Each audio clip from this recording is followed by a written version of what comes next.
engaye bana poto bana mikili hotel ya solo ezali kaka se moko na Kinshasa, Hotel Pacific Hotel.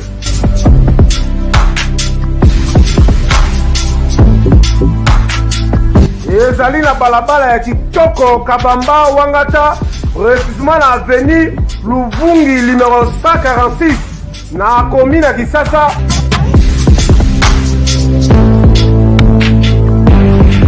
Kolala pe kolamuka ezali kitoko, malili ezali kitoko, ba chambre pe confort, ba appartement ezali propre ndeti kaka kozala mikili.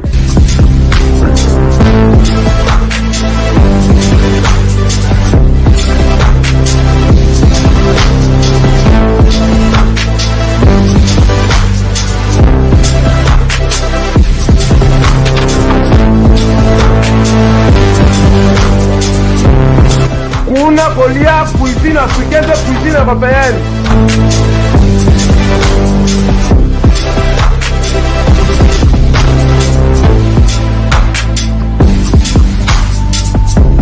Tunanga nini wifi eza ofele, ordinateur eza ofele, voiture pe ya déplacement ezali. Kozanga te oleka kuna, soki oleki kuna ozala jamais déçu. Bana poto bana mikili, ba homme d'affaires, ba femme d'affaires. Place ezaka moko na Hotel Pacific Hotel. Kuna la classe est la différence. Ekeyo. Botondi na bandeko balandi émission baka télévision, oui et mon mboka pa tu refaire kola la ko tambola partout pour ko kondola solo, ko ba eta mboka ko tambola boni kasi kola la kola mukezali habitude d'été, ezali passe pe mawa. Oko to représenter ba condoléances na bandeko na biso ya Beni, bandeko na biso ya Goma, ba crash, bandeko na biso pe ya Kisasa. Mbula muke beti ba sinitri ba bakisa mili susu to ebite mokonzi ya ekolo Félix Antoine Tshisekedi Tshilombo. Moko atombolo mona mboka Chantilingo Bilambaka.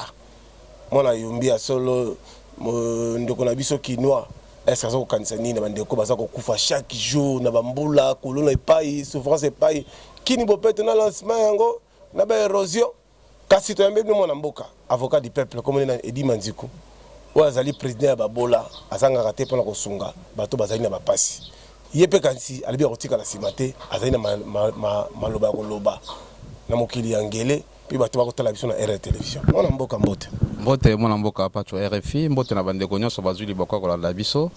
En premier temps tozo présenter à mon nom personnel pe na kombo ya fondation nazo présenter ba sincère condoléances na bandeko nyonso o babungisi bandeko na bango na mvula makasi o eza kobeta mikolo ba eza kaka perte humaine te bato bakufi bato babungisi bandaku babungisi biloko na bango to présenter lisusu ba condoléances na bandeko oyo bazwi likama na crash ya Goma na bandeko na biso na Beni. Donc toujours présenter ba condoléances na rejoindre bandeko wana na douleur na bango parce que na yebi douleur ya kobungisa mutu na yebi pasi donc vie ya congolais moko eza sacré soki congolais moko abungi eza perte monene pour la mboka. Donc vraiment je suis de cœur avec ba famille victime ya catastrophe naturelle ya ba crash ya massacre ya Beni o toza ko senga na Monisco azalaki unité ya maintien en paix mais soka comme unité ya maintien ya désordre ya massacre to sepelate na mboka na biso. Donc vraiment pas si ezali nde toza ko senga na mwana mboka Chantilingo Bilambaka azwa ba précaution parce que chaque mboka azalaka na budget pour na ba catastrophe naturelle. Donc il faut l'état azwa responsabilité ya kosunga ba sinistre wana bato bazobungisa banda kotala lelo Kinshasa mvula makasi ebetaki Kinshasa eza lelo ngambo mususu moyo komate banzele kabwani bato bakufi bato donc soki likolo eyindi et annoncer mvula eza mawa pour la population alors que mboka eko vivre bongo te. Donc mwana mboka Félix Antoine Tshilombo Tshisekedi il faut avoir des mesures nécessaires sur ce point. Il faut budget moko ezala alloué pour ba catastrophe naturelle oyo de façon que population azala na kimia population azala na bobangité soka yo ke mvula eza kobeta parce que mvula eza bénédiction mvula soki komi ko eza bénédiction mais soki mvula komi destruction eza sous bénédiction te pour le peuple congolais. Le chef de l'État, Félix Antoine Tshisekedi Tshilombo, qui quand même message, il y a un Beni, même à crash ou à Goma, mais à une mesure, à ça le conseil de sécurité en matière, à ça les réunions de sécurité, bah c'est décidé, faut que batia base na niveau ya Beni. Est-ce que les conditions les amala? Oui, les conditions les amala, ce qui est apporter solution na problématique ya population ya Beni et apporter kimia na bande ko na biso baza na Beni, mais c'est une bonne solution. Donc souci na biso ezali peuple aza na kimia, ba force négative wana ezali ko massacrer population, va disparaître parce que tous on a besoin de kimia. Nous voulons un Congo de paix. Tolingi Congo moko ya kimia, tolingi Congo ya sika, Congo moko émergent, tolingi Congo ya désordre te, tolingi Congo ya guerre tribale te, tolingi Congo ya ba massacre te. Donc ba force union sont négatives ou est installé na quand il faut pas la déloger de façon que population a baignage wa kimia. Donc moi je pense que il faut qu'on encourager, qu'on soutenir initiative wana. Donc ezala vraiment matérialiser et salama. Ce que salami ezala un geste très louable et puis to accompagner ngo. Population Beni Balobi, il faut que MONUSCO ait quitté lié. Il y a Beni, Bazonga na mboka na bango. Pour remarquer il y a une complicité entre ADEF et MONUSCO. On a retrouvé Bateni à FRDC chez le MONUSCO. Basengi que Bakeni, tel point que Basalaki des centres de force, tout même siège à MONUSCO, brûler même la voiture na bango, puis landi bango, MONUSCO, kimi bango, ça au téléma. Selon vous, le chef de l'État, il doit suspendre bien, il doit faire quoi en fait? Bon, il faut d'abord les enquêtes. Il y a que ceux qui MONUSCO azali mélangé na ba force négative ou s'installer na coin wana. Mais moi je pense que MONUSCO objectif na bango rôle na bango na mboka ezalaki pour na maintien à paix. Mais ce que ceux qui ils maintiennent bazo maintenir sous paix wana te. Donc ba komi tracasserie pour la population, ba komi ko boma peuple, ba komi ko boma civil ou baza armé te. Je pense que la meilleure solution aux à la départ pour na bango. Donc pour na biso mesure au chef de l'État ko kozwa ya malamu pour na intérêt kaka intérêt républicain ezaki bon to remercier bango za musalo basalaki parce que depuis bango ba kota awa nanu tozwa kimia te kimia ezate donc abayaki pour na maintien à paix mais paix ezate kaka na est bato bazo kufa bitumba ba force négative ezakaka alors musala ngoni soki ba komi inutile donc pourquoi to garder bango parce que tozo dépenser mbongo ebele alors que armée na biso ba FARDC et cause à la unifier organiser de façon que ça la face na ba force négative voilà donc ces moyens au ba ocha na ba MONUSCO mais ces mêmes moyens on peut le mettre aussi à la disposition ya ba armée na biso ya armée na biso to tcheba mbongo wana to tcheba moyen wana to sangisi armée to unifier armée to motiver bango de façon que ba bengana ba désinstaller ba force négative voilà au efandi na est donc ceux qui to compter kaka na MONUSCO moi je pense que le rôle Nengo lobby MONUSCO moni yango complice na ba force négative ce qui est bongo d'après les enquêtes oyo ça la maso que bongo moi je pense que la MONUSCO doit absolument partir. Merci la maman la biso la biso na Canada maman ya Claudia Bakissa maman na Gino oya musicien atala rapé biso partager ba émission puis on mbote en direct na Kisasa na patio refi mbote na Edimo ma foi là en Allemagne papa na Fleury Fleury atala biso partager rapé ba émission n'est-ce pas. Merci à Laurent Lorenzo. À Colanda Biso Musika à Londres. Il est pas là. Nabiso Atika Rabiso Té na boss de boss Tarsis Bukasa Hotel Pacific Hotel. Il est quand même pas partagé rapé ba émission. Tola la tola muka mokonzi kola kende ba Estazonga boy avenue mo e bomba e Panzani. To fanda appelé sous ministre pour ya national la biso ya fin français avec l'émission de service pour atala makambo de kana Goma. Mais alinga zonga il y a un peu ba crash de salama au niveau ya Goma. Selon vous, le chef de l'État, il doit interpeller PDG RVA bien le ministre des Transports. Non, ben c'est moi je pense que dans le bac il a autant présenté ba condoléances na ba victime nion na ba famille na ba victime ya crash. Le chef d'État doit prendre les mesures nécessaires, c'est-à-dire les ministres des Transports doivent être interpellés. Engin mususu o ezali ko assurer transport entre les provinces. Misusu ezali susu na lobanini azali susu na lobanini susu azali susu na ba capacité ya ko voler te donc il fait côté garage, il faut paiement au mon avion mon sous mati entretien exacté donc voilà, donc tout ça là ils ont favorisé crash. Donc on peut pas connaître à tout moment des crashs d'avion parce que ils ont perdu mon nez pour l'amboka. Donc le ministre des Transports doit prendre les mesures nécessaires de façon que Angers wana et matakali sous-souté. Donc au Monique ils ont sous na capacité à voler clouer au sol, c'est comme ça donc on court de risque même dans cas où il y a crash d'avion, il y a oui, mais qui équipage à chef de l'État, Antonov chef de l'État. Moi je pense que dans le 21e siècle, Antonov est matakate. Donc le ministre du Transport doit être interpellé parce que pourquoi il a permis à ce que l'avion ait volé. Donc je pense que c'est dans ce sens que les mesures doivent être prises de façon que toi assurer transport. Il y a population, il y a bakondio baza gérer institution et ceux qui toquent dans le bongo, je pense que c'est en toqué vers Congo moko asika. Aussi jusqu'à présent, enquête. Il y a crash, il y a Antonov, chef de l'État. Dans notre yeux en côté, toujours y batté avion et Kendawapi, avion et Koufa, avion Babeta Massasi. Donc toujours c'est la banquette. Donc il ne faut pas les solo moko boyo batuba bossani parce que les Congolais oublient vite. Tokoyo bossa en côté parce qu'il y a eu mort d'homme batuba Koufi et nous voudrions des réponses claires par rapport à crash wana. Avion et Kendawapi, avion et Zika, avion Babeta Massasi. Donc nous attendons les réponses claires parce qu'il faut population azala éclairée. Population aïeba makambo iso le kalamboka. Et dans ces cas, il y a des mesures nécessaires parce que le président n'est pas un magicien, seul il ne peut rien. Donc pour ça la kaka mandat moko excellent, il faut accompagner le peuple, il faut accompagner les biso bavaya combattants auto bundeli système pendant des années. Donc je pense que autour du chef Badongolomi Sobali Obazo Lukakaka, mandat chef de l'État Ezala a échoué. Mais je pense que nous on va mettre les moyens puisque tu combattre le système auto yebinengeni to ça de façon que mandat chef de l'État Ezala succès. Et politique ya malamu o mokonzambo ko ça les akara politique ya peuple.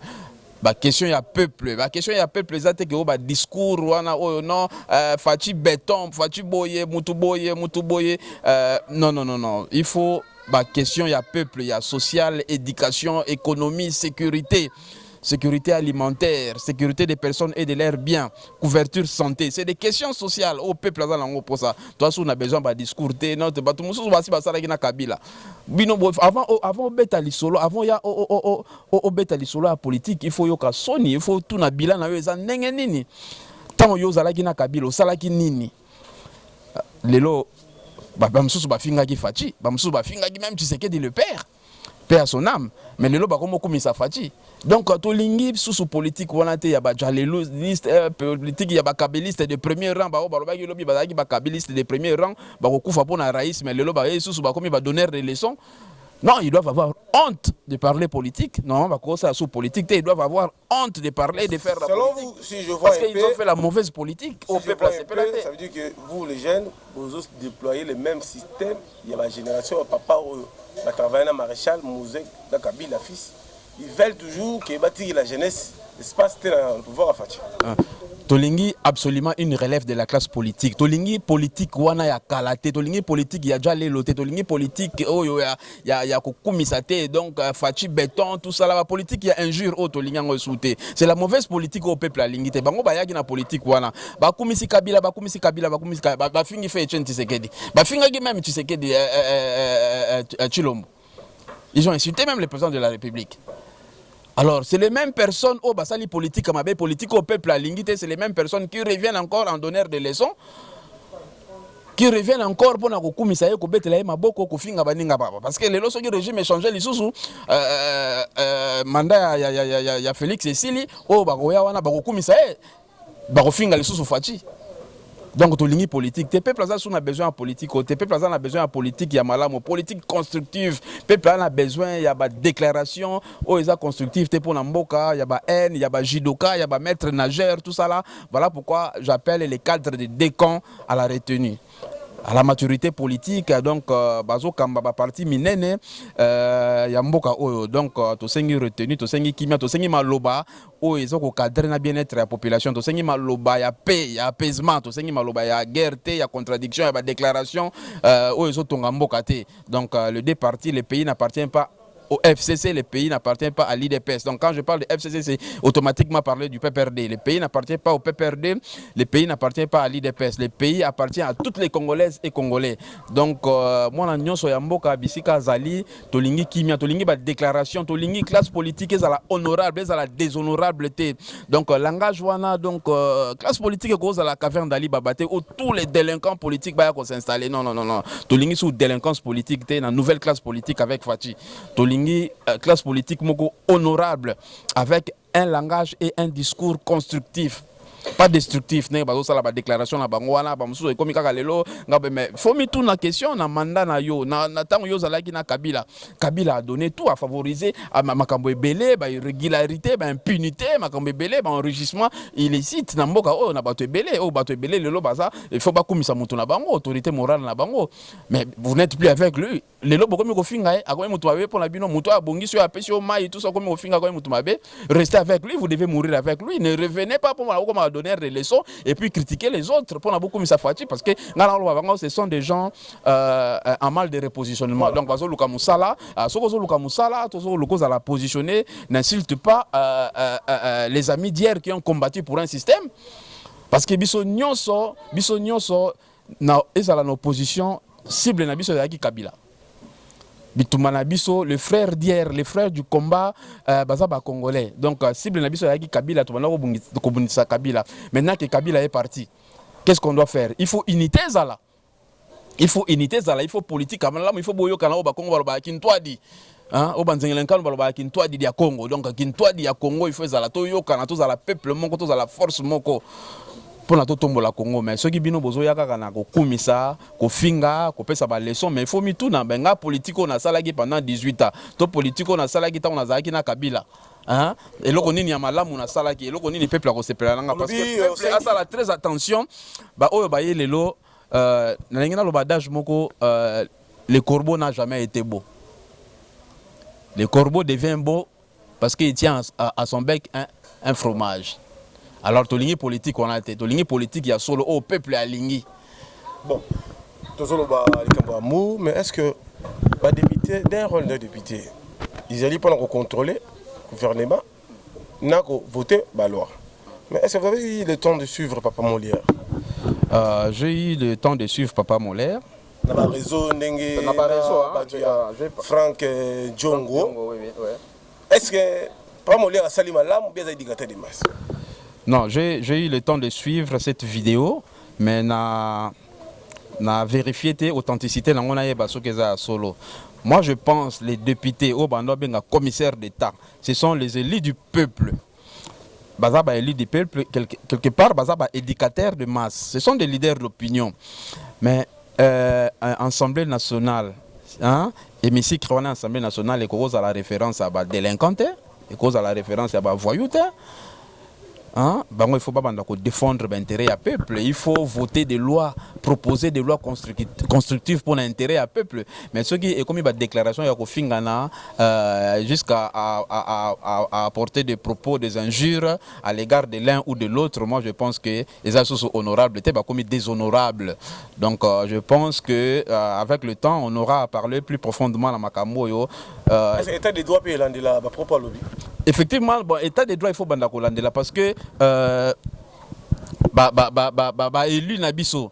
Vous savez, sur les 500, Ebele Bazaki mal élu, hein. Ebele Bazaki mal élu, peu seulement sont élus. Et moi, je pense, le peuple observe. Le peuple a observé la déclaration à Bango parce que Babata m'a dit une élection. Le peuple a observé la déclaration à Bango et ce peuple-là va sanctionner sévèrement cette fois-ci. Parce que vous vous souvenez que le peuple a sanctionné qui peut perdre. Et ni tété des nominations, n'étant sous soutien tous à la tête député mon côté à PPRD. Donc le peuple vous tient à l'œil et vous observe. La déclaration n'a bino bozo sala, un jour n'a bino, la déclaration n'a bino, discours n'a bino ya mabe ya démagogie. Le peuple vous suit et vous observe. Boye ba ke toko sanctionner, toko sensibiliser peuple wana. à sanctionner le dérapage des comportements, le langage, le constructif pour l'intérêt du peuple. Nous avons sensibilisé ce peuple et le peuple va sanctionner sévèrement. Donc, tout ça, IDPS, on a bien un combattant, très attention, un père n'est disparaître. Donc, il ne faut pas IDPS et comme on a niveau, on a perdre 37 ans à combat et vous allez perdre l'idéologie à fait Etienne Tshisekedi. Donc, restez attentif, éviter des déclarations inutiles, des déclarations non constructives. Donc, IDPS est parti au pouvoir, assumer les responsabilités. Le bondima qui cause la coalition est la cohabitation. Donc, vous avez accepté de gérer les institutions ensemble. Bozala na unité, bozala na langage franc, sincérité ya gérer une institution. Soyez sincérité, zate franc parler, zate franger, zate na tournoi le peuple attend. Papa la biso moka. Toki papa moka y papelisi moto. Tout le monde a la raison sur la moi si est-ce que vous avez été dans la vidéo? Bon, on a eu temps dans la vidéo, on a des rumeurs, bon, rumeurs on a la on a eu temps au moyen à apporter des déclarations sur ça. Donc franchement par là, je n'ai pas vu, je n'ai pas regardé, mais bon, moi il y a des trucs dans la qualité d'un opérateur politique, dans la qualité d'un patriote, vaillant combattant pour la liberté et la démocratie. Il y a des choses où je peux regarder, mais bon, ce qui est dans le sens, il y a intérêt à peuple, bon, ce sont des choses inutiles, mais si ça avère qu'il s'est très mal comporté, donc c'est des comportements où il faut qu'on recadre, puisque le président Mokia que je salue, c'est un papa que je considère, on a ébipé Bitumbanaye, qui contre le régime Mokoboye, mais je pense que bon, l'erreur est humaine, hein, si il a eu à commettre une faute ou une erreur vis-à-vis ya élu naé parce que peuple ne bango mutu basunga biso ba peuple ne biso bango ne bazo sala ke biso do sala politique. Alors ce qui ba peuple ba komi binemi na biso wane komi mabe, donc ba peuple il faut baza ba camarade na biso, il faut to yoka ka peuple, il faut to sala ka peuple, il faut to sunga ka peuple, il faut to pesa ka pe conseil. Mais ce qui peuple comme mona ke biso to komi betaye, to komi maltraiter, to komi finga, to komi ko finga na biso, donc je pense que peuple wana osala ni na ko sanctionner kaka. Merci beaucoup Nadjo Mapasa à la biso. Merci na Chicho Idiambito, de qu'on a Aïe Idiambito à la biso. To chiter sur rapidement dernière question sur la ville province de Kinshasa. Ba diaspora, vous avez la porte la PC Mbote. Vous avez la biso le botal la PC Bele wa deni mu lamba Mbote la yo. Kinshasa la biso bopeto engengati. Kinshasa bopeto, bon, na rolobana noté que opération est échouée. Parce qu'ils ont sous mandat du chef de l'État, Félix Antoine Tshilombo Tshisekedi. Mais pour tout réussir l'opération Kinbo Peto, ils ont conscience d'abord. Le président est entouré de gens de mauvais cœur, de mauvaise foi. Oh, bazo lingaka président ça la mandat moko malamuté. Kinbo Peto tant qu'on va lancer l'opération, moi je pense que le projet il fallait déjà bien préparé. Il fallait allouer un budget conséquent pour permettre l'opération et Simba. Tout côté dans le 21e siècle, Banger Yassika Ezali. Oui, ça là, que Kinbo Peto et Simba, tant que vous avez la basalité. Ils m'ont dit wana bozo longola ngo bo dégager ngo aussitôt boluka site moko boye boluki ba engin ba nini ba camion ya évacuation boluki place nini toko récupérer ba matière wana ba transformer ngo déjà donc tout ça on a usine à transformation ya ba plastique té ya ba nini té donc to ba nina nous monter tout ça là ça devait être préparé donc c'est un projet où ezana nous musika pour Simba.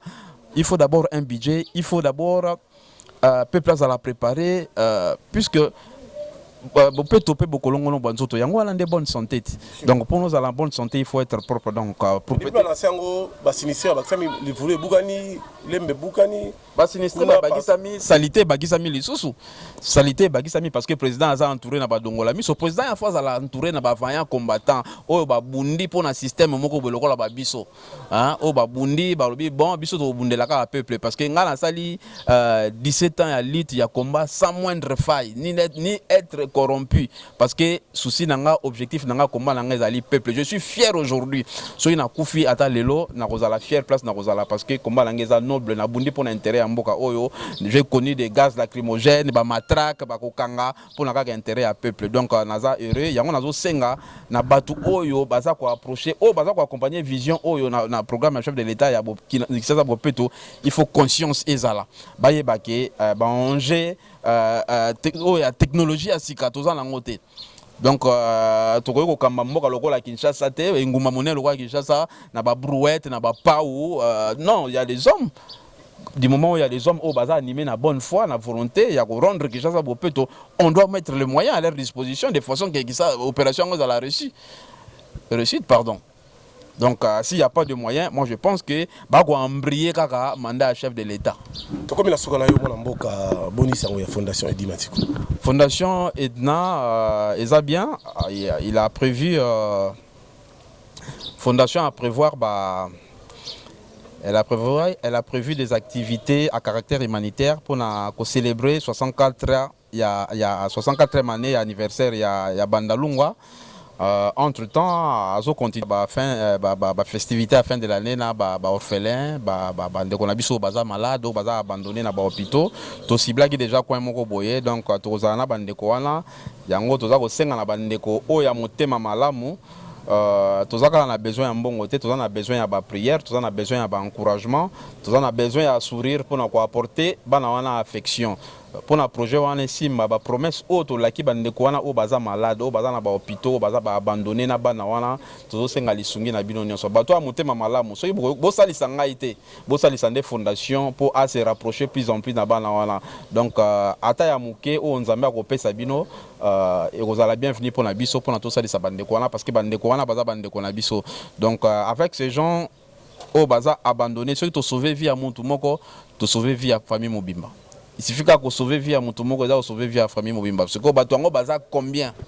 Baza ebélé, baza abandonné, baza oublié, baza bandeko na biso. Donc on a sengi mawanzambe, likola bandeko wana, nzamba si mamite ma o bako kanisa. O bako zwa moyen ya kosunga biso, nzamba pesa bino ya koleka. Donc Fondation Aza, elle a prévu des choses. Elle a un programme, un cahier vraiment chargé par rapport à un programme d'ici fin de l'année.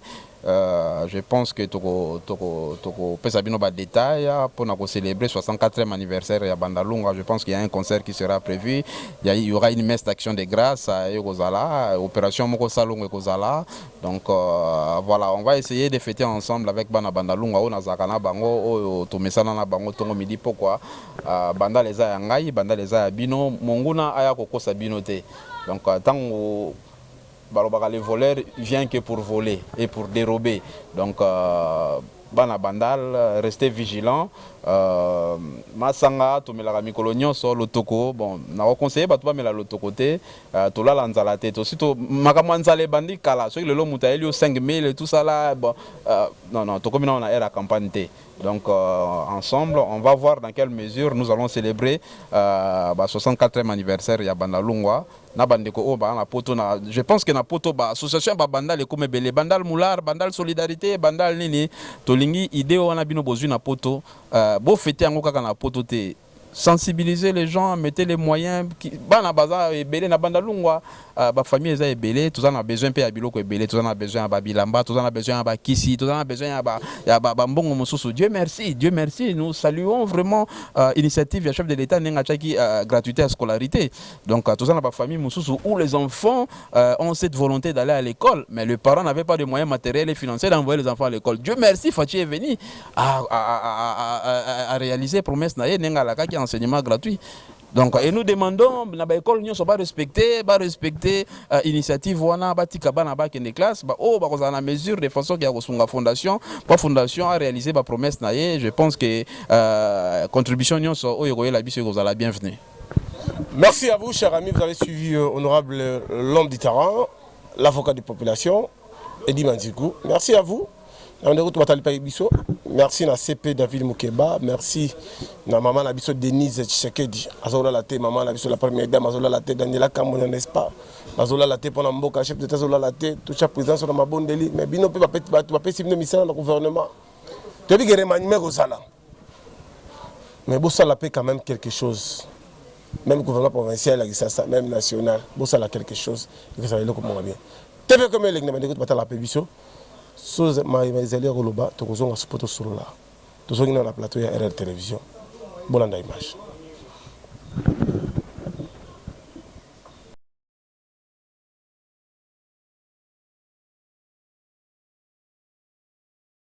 engaye bana poto bana mikili hotel ya solo ezali kaka se moko na Kinshasa, Hotel Pacific Hotel.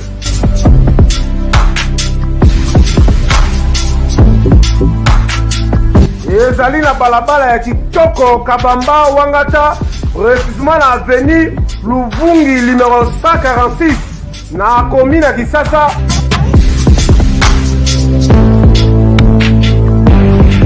Kolala pe kolamuka ezali kitoko, malili ezali kitoko, ba chambre pe confort, ba appartement ezali propre ndeti kaka kozala mikili.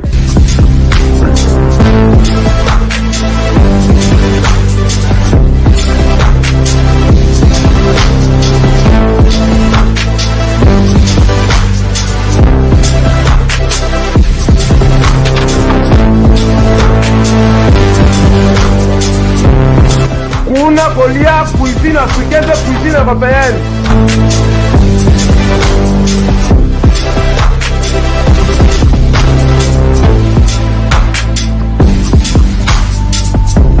Tunanga nini, wifi eza ofele, ordinateur eza ofele, voiture pe ya déplacement ezali. Kozanga te oleka kuna, soki oleki kuna ozala jamais déçu. Bana poto bana mikili, ba homme d'affaires, ba femme d'affaires. Place ezaka moko na Hotel Pacific Hotel. Kuna la classe fait la différence. Et